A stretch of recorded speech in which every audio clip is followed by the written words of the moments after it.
ಪ್ರೀತಿಯ SSLC ವಿದ್ಯಾರ್ಥಿಗಳೇ, exam 1 ಅಂತೂ ಕಂಪ್ಲೀಟ್ ಆಗಿದೆ. ಹಾಗಿದ್ರೆ ಎಕ್ಸಾಮ್ 2ಗೆ ಅಂತ ಹೇಳಿಬಿಟ್ಟು ಬಹಳ ಜನ ಟಾರ್ಗೆಟ್ ಮಾಡ್ಕೊಂಡು ಎಷ್ಟೋ ಸಬ್ಜೆಕ್ಟನ್ನು ಸರಿಯಾಗಿ ಓದಿರಲಿಲ್ಲ ಅಥವಾ ಮೈಂಡಲ್ಲೇ ಡಿಸೈಡ್ ಆಗಿರುತ್ತೆ 3 ಒಳ್ಳೆ ಚೆನ್ನಾಗಿ ಬರೆದ್ಬಿಟ್ಟು ಎಕ್ಸಾಮ್ 1ನಲ್ಲಿ ಅಂಕಗಳನ್ನು ತೆಗೆಯೋಣ, ಎಕ್ಸಾಮ್ 2ನಲ್ಲಿ ಮುಂದೆ ತೆಗೆಯೋಣ ಅಂತ. ಹಾಗೂ ಕೆಲವೊಬ್ಬರು ವಿದ್ಯಾರ್ಥಿಗಳು ಫೇಲ್ ಕೂಡ ಆಗಿದ್ದೀರಾ. ಅಂಥ ವಿದ್ಯಾರ್ಥಿಗಳಿಗೆ ಈಗ exam 2 time table SSLC Karnataka board release ಮಾಡಲಾಗಿದೆ. ಇದು ನಿಮಗೆ ಸಂತೋಷದ ಸುದ್ದಿ. 2025 SSLC ಎಕ್ಸಾಮಿನೇಷನ್ 2 ಟೈಮ್ ಟೇಬಲ್ ಇಲ್ಲಿ ಡಿಸ್ಪ್ಲೇ ಆಗ್ತಾ ಇದೆ. ಈಗ ತಾವುಗಳು ನೋಡ್ಬೋದು 26ನೇ ತಾರೀಕು ಇದೇ ತಿಂಗಳು ಆಯಿತಾ. ಜನವರಿ, ಫೆಬ್ರವರಿ, ಮಾರ್ಚ್, ಏಪ್ರಿಲ್, ಮೇ ಇದೇ ತಿಂಗಳ 26ನೇ ತಾರೀಕು ಸೋಮವಾರದ ದಿನ ಫಸ್ಟ್ ಲ್ಯಾಂಗ್ವೇಜ್ ಎಕ್ಸಾಮ್ ಇರುತ್ತೆ. ಯಾವುದು? ಕನ್ನಡ, ಹಿಂದಿ ಆಯಿತಾ, ತೆಲುಗು, ಮರಾಠಿ, ತಮಿಳ್, ಉರ್ದು, ಇಂಗ್ಲೀಷ್ NCERT, ಸಂಸ್ಕೃತ್ ಎಲ್ಲ ವಿದ್ಯಾರ್ಥಿಗಳಿಗೆ ಸೋಮವಾರದ ದಿನ 26ನೇ ತಾರೀಕು ಆಯಿತಾ ನಿಮಗೆಲ್ಲರಿಗೂ ಕೂಡ ಎಕ್ಸಾಮ್ ಇರುತ್ತೆ.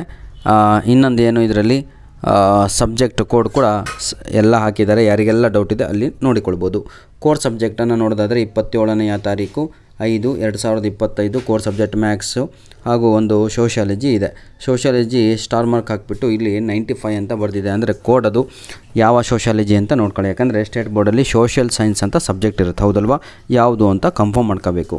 28ನೇ ತಾರೀಕು ಸೆಕೆಂಡ್ ಲ್ಯಾಂಗ್ವೇಜು ಕನ್ನಡ ಇರುತ್ತೆ ಅಥವಾ ಇಂಗ್ಲೀಷ್ ಇರುತ್ತೆ. ಸೆಕೆಂಡ್ ಲ್ಯಾಂಗ್ವೇಜ್ ಬೇರೆದು ಯಾವುದು ಇರಲ್ಲ ಆವತ್ತಿನ ದಿನ ಆಯಿತಾ. 29ನೇ ತಾರೀಕು ಕೋರ್ ಸಬ್ಜೆಕ್ಟು ಸೋಷಿಯಲ್ ಸೈನ್ಸ್ ಇರುತ್ತೆ.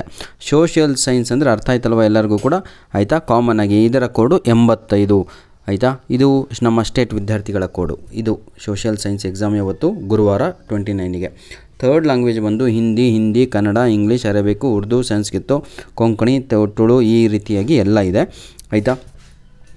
ಇದು 30ನೇ ತಾರೀಕು ಇರುವಂಥ NSQF ಸಬ್ಜೆಕ್ಟ್ಸ್ ಅವರಿಗೆ ಬೇರೆದಿರುತ್ತೆ.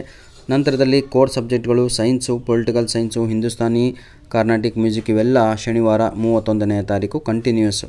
ಎಲ್ಲೂ ಕೂಡ ಗ್ಯಾಪ್ ಇರಲ್ಲ ಮಕ್ಕಳೇ. ಎಕ್ಸಾಮ್ 2ಗೆ ದಯವಿಟ್ಟು ಏನಂತೀರಾ ಸರ್, ಫುಲ್ಲು ರೆಡಿಯಾಗಿ ಎಕ್ಸಾಮಿಗೆ ಅಂತ ಕೇಳ್ಕೊಳ್ತಾ ವಿಡಿಯೋವನ್ನು ಇಲ್ಲಿಗೆ ಮುಗಿಸ್ತಾ ಇದ್ದೇವೆ.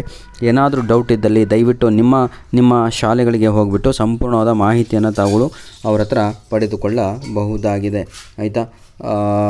ಬಹಳ ಲೇಟ್ ಮಾಡಬೇಡಿ, ಎಕ್ಸಾಮ್ 2ಗೆ ಪ್ರಿಪ್ರೇಷನ್ ಮಾಡಿಕೊಳ್ಳಿ ಅಂತ ಹೇಳ್ತಾ ವಿಡಿಯೋನ ಇಲ್ಲಿಗೆ ಮುಗಿಸ್ತಾ ಇದ್ದೇನೆ. ಧನ್ಯವಾದಗಳು. All the best for your annual exam 2.